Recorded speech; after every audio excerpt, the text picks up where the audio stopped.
Good morning, everybody. Thanks for being here for what is our episode 1 of our webinar series, CTRL-ALT-DFND. I'm going to give it just a minute or so for a few extras to add in, so they're not missing the crucial beginning. And then I'll hand you over to David to make a start, because as you know, I'm not here to try and sell to you today. This is just a learning exercise for everybody. But hopefully you'll enjoy it and learn lots. But we'll give you a minute or so, and then I'll hand you over to David.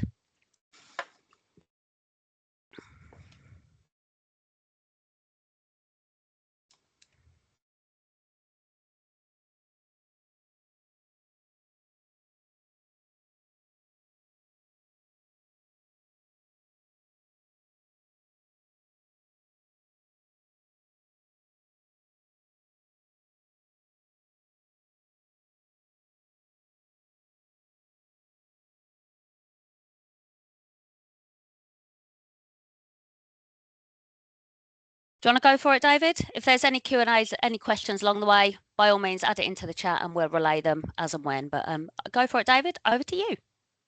Great. Thanks, Jenny.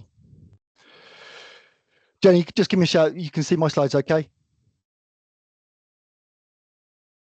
Perfect. Icon already? Yeah, absolutely can, yeah. Great, thank you. Good morning, everybody, and thanks for joining. And first of all, I guess big thanks out to Jenny and the team at Smart for having us on today's webinar. Just a quick introduction to myself. I'm Dave Fergertha. I'm one of the sales engineers here at WatchGuard. Today, I've been tasked with talking a little bit about MFA, and as you can see, my kind of the agenda for today is really why I think MFA should be non-negotiable. So let's kick off by talking a little bit about the challenges faced with identities and David, yes. Can you flash your screen back up again, because it has just gone off again? Oh. Sorry, your slides. Oh, okay. Sorry, my fault. Yeah, that's it. No, go on again. There we go. Is that okay? Nope. That's how's that?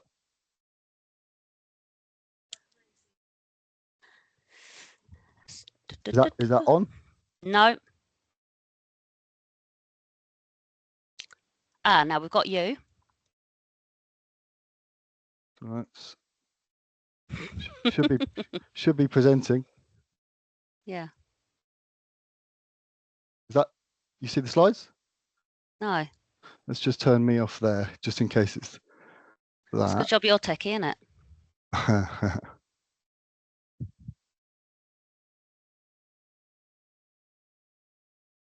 How's that's that? You. No, that's you. Dry run was running a second ago. What's going on with those then?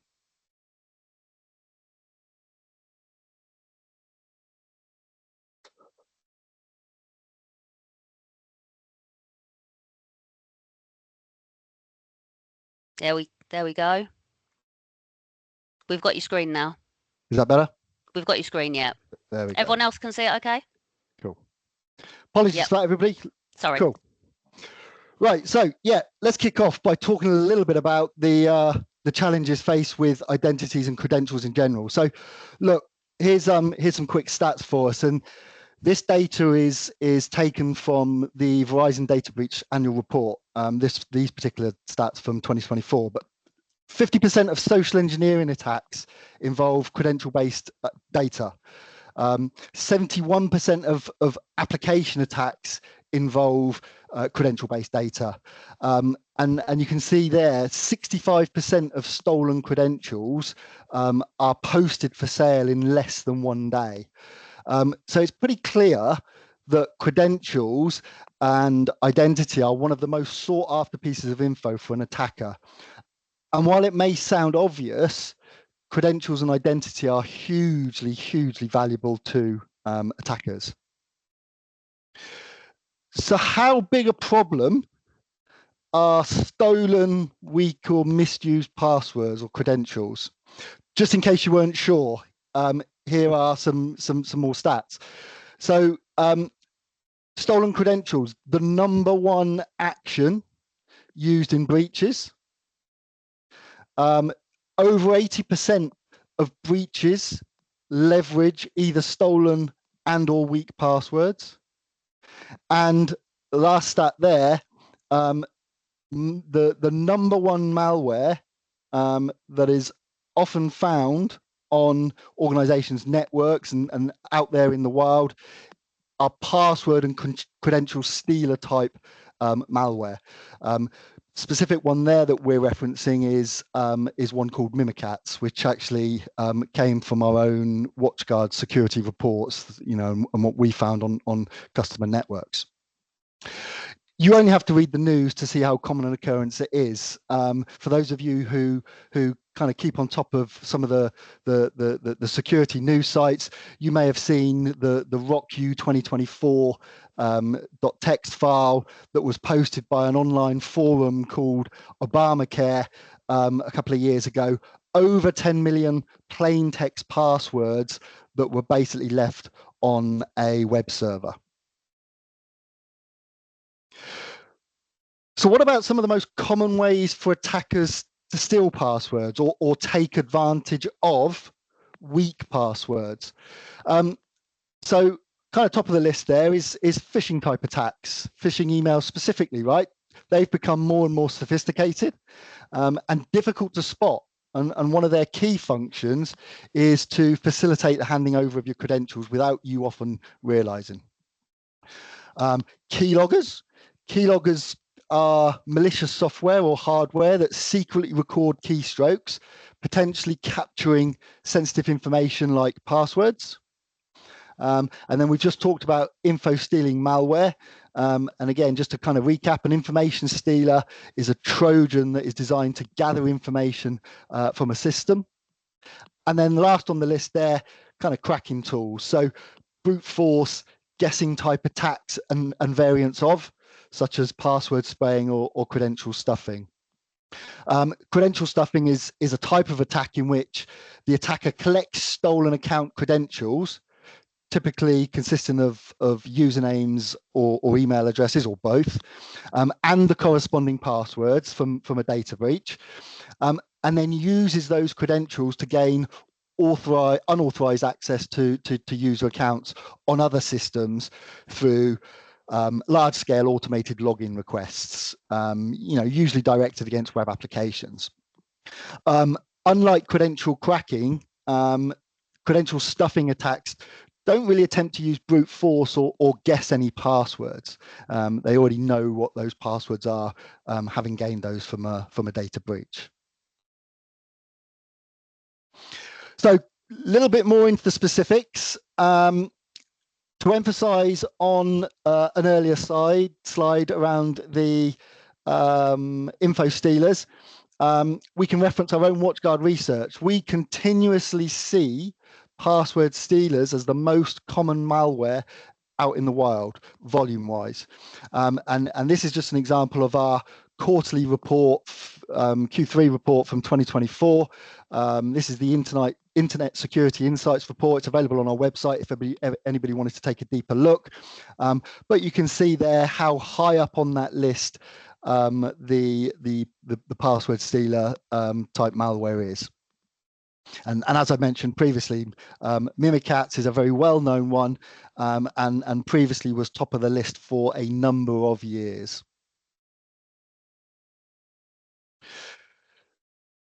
So brute force attacks have become more sophisticated. Previously, it was pretty common to see a whole bunch of different passwords randomly attempted on a single username email address to try and access a resource.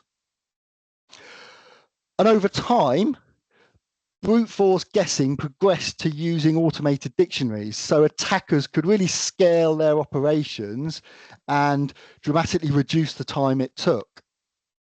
Lockouts were introduced to try and combat this. Account lockouts work by locking an account after a number of repeated failed authentication attempts against the resource. And thresholds are usually low, between 5 or 10 attempts. But the initial lockout after just a few minutes grows quickly after repeated lockouts. The result is or means actually that it's difficult to brute force a single account effectively when we use these kind of lockout mechanisms. But what happened was what always happens, and attackers move on and they develop new techniques, and one of those being password spraying. So password spraying takes brute force up a notch. Instead of trying a bunch of passwords against a single account, the attacker actually tries a bunch of accounts against a single password. So by the time it cycles through all of the accounts and moves on to the next password, it's often outside of that failed auth window to kind of register or represent a lockout. And it's taken up another notch, really, when the attacker comes from different IP addresses, because often, you know, again, vendors put in place mechanisms to prevent repeated logons from the same IP address. But if the attacker rotates the IP address that they're making the authentication request from, it really kind of bypasses that security element as well.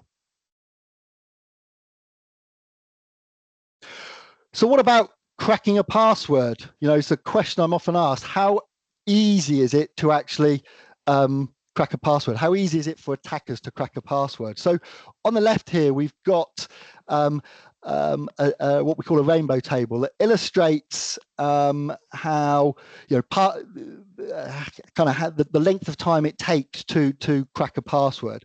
Now, in this particular case, the times that we see here are based upon these passwords being hashed using a bcrypt algorithm. Now, this is basically how passwords are often encrypted when they're stored, and actually the bcrypt algorithm is thought of as one of the more secure ones out there. But just to kind of give you an idea of how an attacker goes about using that bcrypt algorithm to crack passwords, you know, typically it's £20,000 worth of kit to be able to get to the times that you see on here. But I guess some of the key takeaways that are really kind of pertinent to look at is, if we look at just the numbers only column, you can see that 8 characters can be cracked within 37 seconds, okay? Whereas 16 characters takes that up to 119 years. So it's pretty illustrative of how length of a password is a big help to securing the password. And then over on the far right hand side, if you add in the complexity, so we add in the upper and lowercase letters as well as symbols, you can see that a 16 alphanumeric plus symbol type password would actually take 3 quadrillion years to crack via the bcrypt algorithm. Now, unfortunately, the bcrypt algorithm, as I said, it's one of the more secure ones out there, is not particularly ubiquitous. It's not used as often as it should be. And, you know, one of the very insecure hashing algorithms that we still see in use when passwords are stored on databases or on applications is the MD5 hash. And actually, if we look at the same columns here, you can see the tremendous difference that it makes with that weaker algorithm. So, for example, you know, numbers only. Well, in fact, if we just look at the complex passwords, so numbers, upper and lowercase letters and symbols, 5 minutes to crack an 8-character password, so not long at all, even with a complex password. Interestingly, if we take that up to 10 characters, you can see that again, time-wise, it takes it up a notch, up to 2 weeks. But that clearly again is still not satisfactory.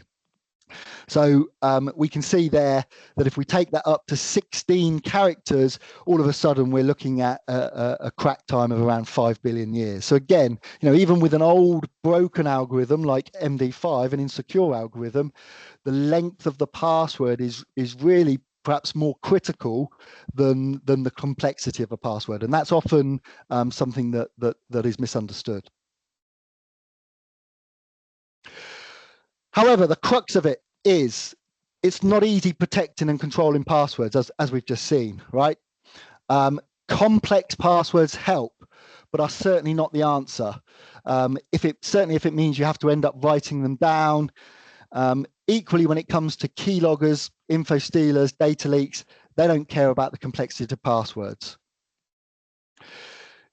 You don't often have control over passwords being reused outside of an organization. So it's another big problem.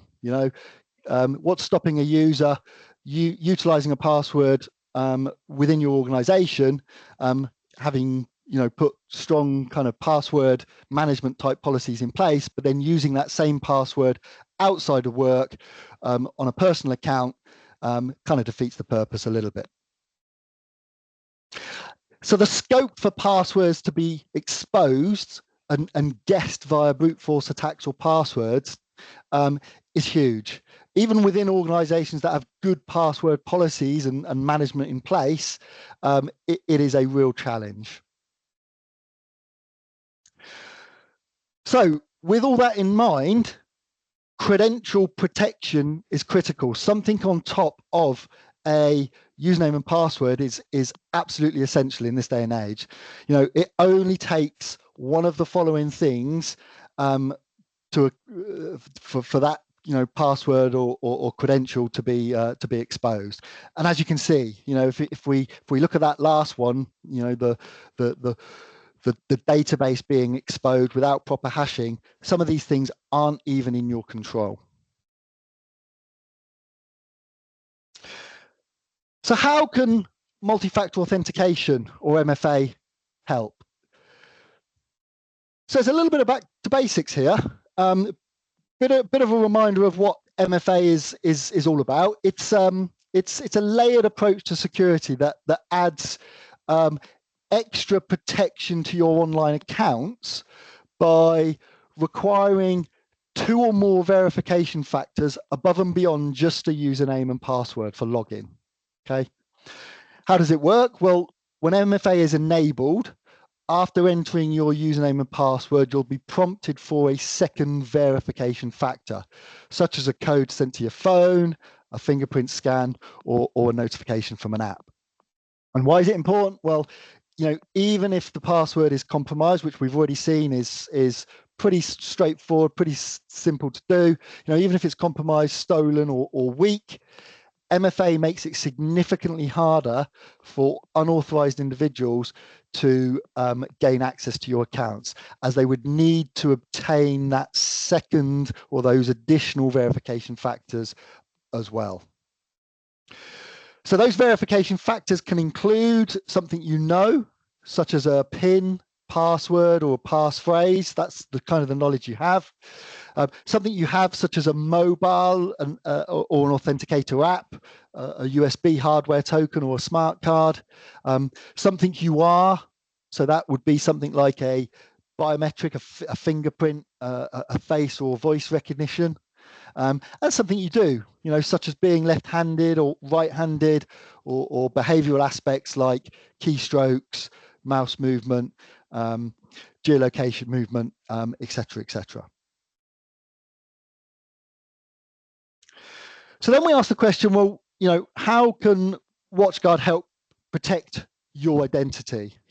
How can we help you with multi-factor authentication? So our AuthPoint MFA solution, it's much more than just multi-factor authentication. Actually, this is about securing the identity of the user. And that's done via a number of different components. So let's quickly just touch upon some of these components. First off, we have a mobile authenticator app, and that authenticator app supports multiple verification factors that we just highlighted. So that includes a push approach, a one-time passcode, and also QR codes as a verification factor. And I'll talk about those options in a little bit more detail in a second. But we also have support for hardware tokens. Kind of historically, hardware tokens were used. tend to be still used, but in secure, sensitive environments where we can't really use our mobile device that allows us to use the Authenticator app. Resource-wise, we can integrate with hundreds of different applications. So whether that's enforcing MFA when logging into a laptop, or enforcing MFA when accessing a cloud application or a database, lots of different applications that we're able to integrate seamlessly with. Dark web credential monitoring. So this is an interesting part of the solution. This is kind of like a proactive service that detects and notifies of compromised credentials when they are discovered in a breached database. So we will alert an administrator that credentials from within the organization have been found on a breached database, and that can then direct you to taking remedial action. The web single sign-on. So this is about offering a centralized application portal that provides single sign-on functionality to corporate applications. So this is really about combating the challenge that users have in maintaining lots and lots of different passwords for different applications. So why don't we provide a single sign-on approach to access all of those different applications, and obviously protect that with MFA to add that additional security. All of the AuthPoint identity security solution is managed centrally from our cloud portal, our WatchGuard cloud management portal, and actually via that we can configure and use a number of zero trust kind of risk type contextual policies, and that includes only allowing multi-factor authentication from trusted locations, or only allowing multi-factor authentication from certain geolocations, and even using things like geokinetics, where we say, right, well, if we've seen a multi-factor authentication from the UK, and then we've seen a multi-factor authentication attempt from the same user an hour later from the US, we know that that is pretty impossible to kind of get to those two locations, or between those two locations within that hour's period of time. So clearly, we know there's something not quite right there. There's something going on, so we can block that multi-factor authentication attempt. As part of the WatchGuard cloud management, we also kind of integrate with our ThreatSync module. And this is really all about tying AuthPoint into the other WatchGuard products that we have within our portfolio. And that allows us to provide kind of centralized visibility into user risk and login incidents, and actually start providing automated remedial policies to block users or IP addresses based upon that kind of centralized pool of events and risks that we've seen. So what about the user experience? I touched upon the different methods of how we can provide MFA via our Authenticator app. So here's a little bit more detail around that. 3 different methods available. First one is one-time password, and that's all about the user retrieving a dynamic, time-based, one-time passcode via their Authenticator app on their phone. Second option is a push notification. So basically, the user will receive a notification on their phone, and they will actually verify with a one-touch approve or deny access to either allow or deny that authentication attempt. And as part of that push method, we also have push bombing protection. One of the things you might have read about with the push approach is where attackers continually bombard the user with kind of these approve or deny push attempts. The user gets into this state of kind of authentication fatigue, and rather than denying the connection, after maybe 50 attempts, they just get tired of it and they approve it, and bang, the attacker is in. Okay, with our push bombing protection, we can actually protect users from that once we've denied the connection. The third option is the QR code. So that's a unique encrypted QR code that is sent to the user and can only be read. This is the critical part, actually, can only be read via the Authenticator app, our Authenticator app, and serves as one of those verification factors that we talked about earlier. So a combination of these methods allows for both online and offline verification of users, and that's authentication across Windows devices and Mac devices and a number of others. The AuthPoint app is downloadable from Play Store and the Apple Store. You know, the Authenticator app is available on iOS and Android. Another important security feature, just to finish on here, is the PIN and biometric protection of the tokens that we deliver. It's an important security feature on top of the kind of passcode that we're sending, because that protects against the device itself being stolen. So, you know, if we have to access the passcode via a PIN or a biometric protection, that in itself is another verification factor that protects certainly from the hardware device being stolen. So one of the big differentiators of WatchGuard's MFA is something we call our mobile device DNA. And you know, one of the challenges faced with MFA and passcodes is where attackers either clone a device or a SIM card in a phone, or shoulder surf. Both have the intention of basically intercepting or stealing that one-time passcode. So to combat that, AuthPoint uses a mobile device DNA to match the authorized user's phone when granting access to the systems and the applications. So any attacker who clones a user's device or shoulder surfs and gets hold of the one-time passcode in an attempt to access a protected system would actually be blocked, since the device DNA that they're using would differ from the original source of the authentication request. All right. So without the correct authentic mobile DNA, a valid OTP cannot be generated, and that's a really, really neat security feature to protect the delivery of those one-time passcodes. So how do organizations use AuthPoint MFA? Well, we touched upon some of the various integrations that we have. Probably the most common integrations are on the left-hand side, logging into PCs and servers, you know, whether that's users logging into their laptop or their desktop, or indeed, you know, users, administrators specifically logging into servers. Okay.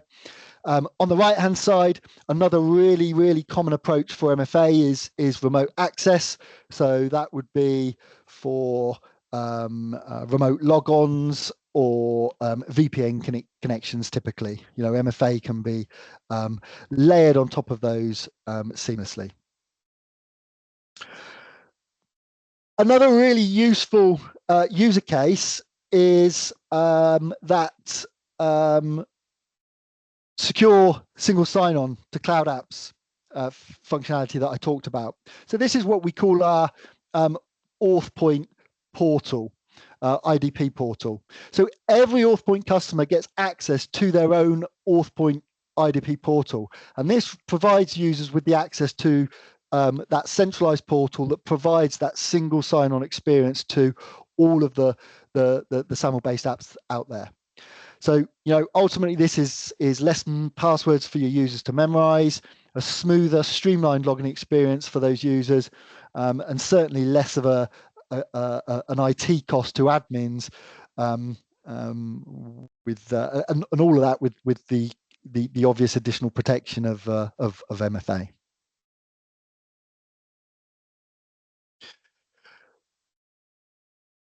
So as part of the advanced identity security license, we call it total identity security. There are two flavors of auth point license you can get, kind of the standard auth point and then the total identity security. But as part of that total identity security, customers also can benefit from the dark web monitoring. And I did touch upon this lightly earlier too. But the kind of total identity dark web monitor is a proactive on-demand service that finds credential information from monitored domains in breach databases when published to the WatchGuard service. So, basically you tell the system what domains you manage, you look after, and we will proactively, actively go out there searching for credentials that have been breached from within that domain that have been published to the dark web. And that service notifies both administrators and optionally end users of the compromised credentials and enables remediation by those affected. So, that might be forcing a password change or if they haven't already done so, certainly enforcing MFA on those particular applications that those credentials were stolen from.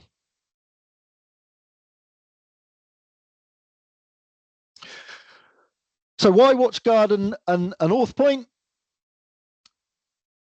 Well, the very first thing I'll say, the low cost per user compared with other security technologies, multi-factor authentication offers tremendous value and ROI.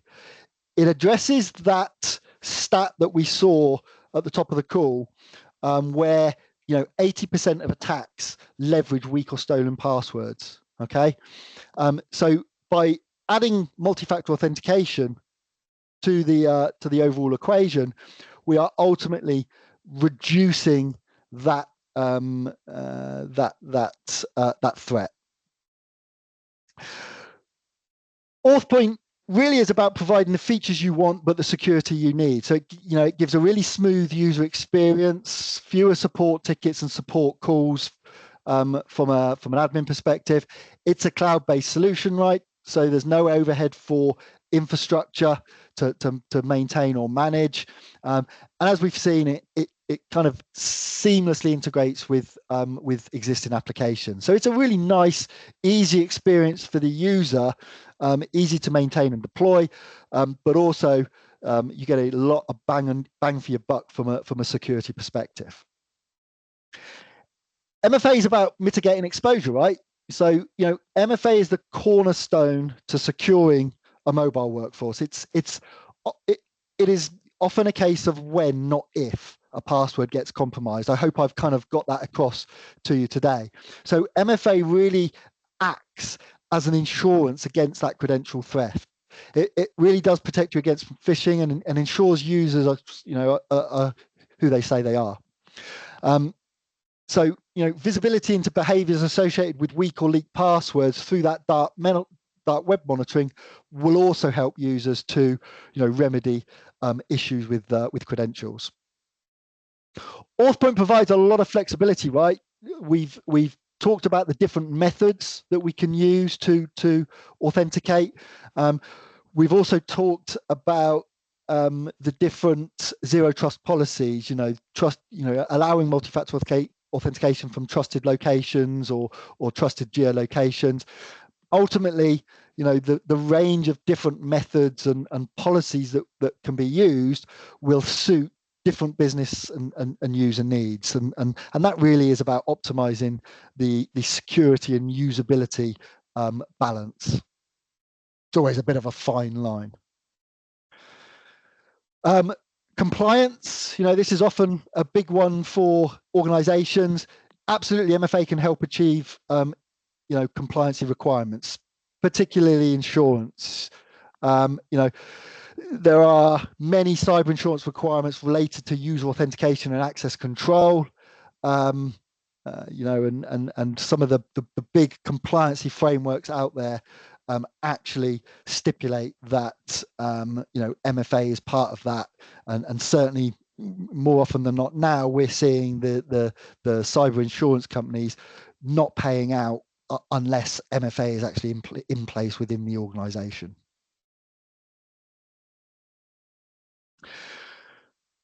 So just to kind of finish on, a couple of key takeaways, things to keep in mind. Losing credentials, with passwords, along with passwords, is really easy. Yeah, I think we're all fairly clear on that. But certainly MFA implemented in the right way can absolutely help protect against that and serve as an insurance policy against that.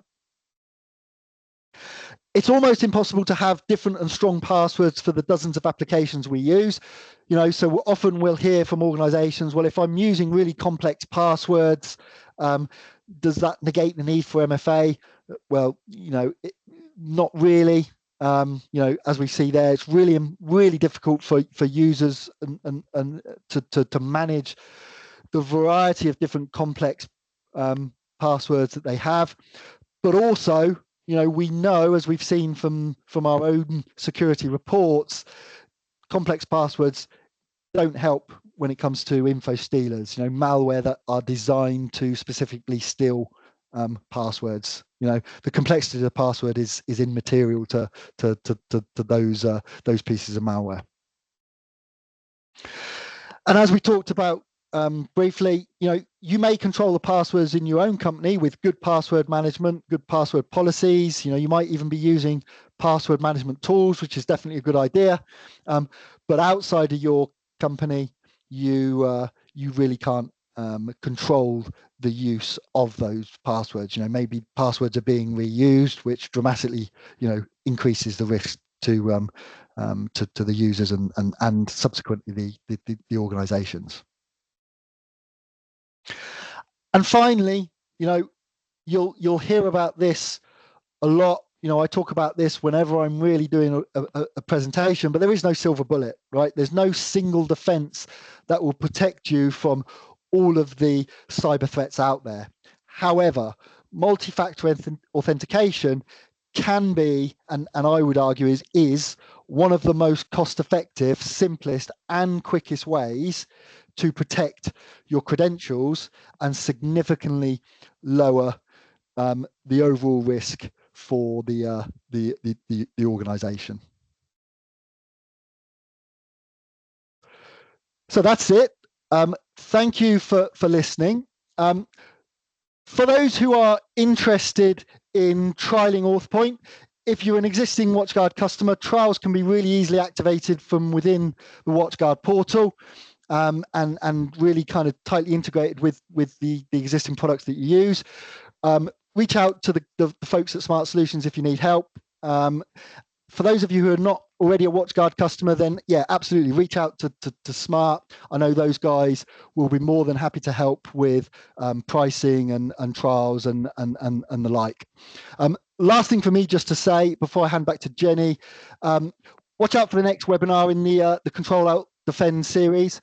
That's on the 21st of May, and I think from memory the topic will be around firewalls. So looking forward to seeing everybody there then. Thanks everybody and taking the time. More than happy to just finish on a couple of Q&As. Jenny, I don't know whether there's any questions that have come through the chat or anything like that. I think there are potentially a couple on their way. Thank you very much, David. Appreciate it. Lovely. Oh, hello. Yeah, there is. Let's have a look.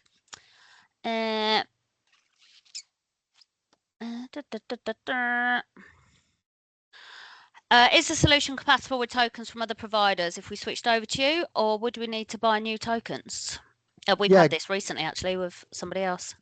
Yeah, great question. So we maintain a list of compatible hardware tokens. So the short answer is yes, there is a list of compatible hardware tokens that we have. So, if maybe we can get the link for that, Jenny, at the end and send that out to the person who asked that question. Yeah, no problem. Actually, oh, hang on. Is the solution compatible with third-party gateways? Yeah, absolutely. So again, there are kind of a multitude of different ways that we can integrate AuthPoint, a variety of different authentication mechanisms. So that means that, yeah, fully compatible with third-party solutions, gateways, VPN solutions. Amazing. There is something that comes up actually that I've had along the way, excuse me, and other webinars. The 3 different options that come up through AuthPoint. I've heard a few sort of rumblings that there's a preferred option, if you like, that is the most secure. Is that something that WatchGuard would agree with, or what's your view on it? You know where I'm going with this, don't you? Yeah.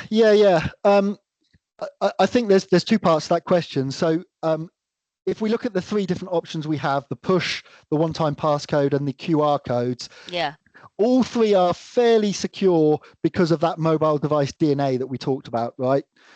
So that's the first answer to that question. The second part is, I think if you look at the QR code approach, that QR code that we deliver to the user can only be read from the Authenticator app.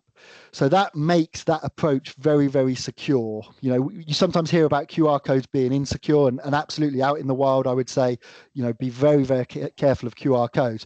But because of the nature of that QR code that we deliver only being able to be read from our Authenticator app, that makes it pretty secure. As opposed to being intercepted.